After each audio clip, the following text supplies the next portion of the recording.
A public apology this evening from the Mayor of Port Maria for works done over the Christmas period and other contracts in the parish for which workers have not been paid.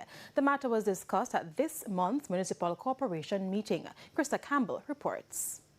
I want to publicly apologize to the persons within your division for the inconvenience this may cause.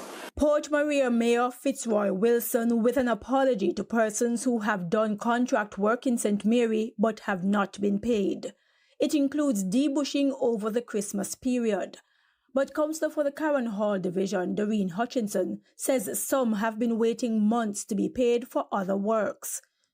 There's a contractor in my division who was called here to contract signing, a tank base, and installing of a 2,000 gallon tank within my division.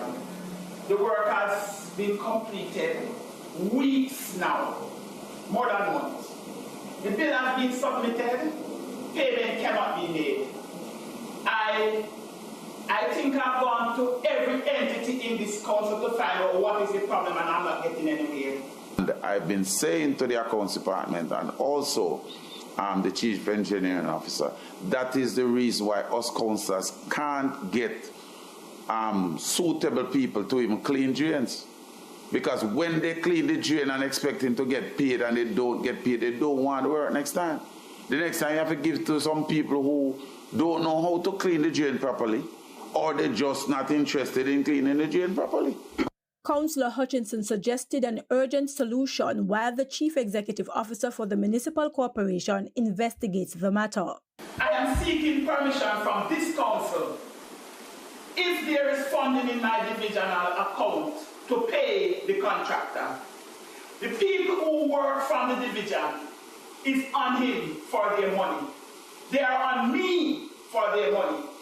I'm not in agreement with that, Councillor Hutchinson, because if we would have had a contract be tendered and approved and signed, there must have been funding for that contract.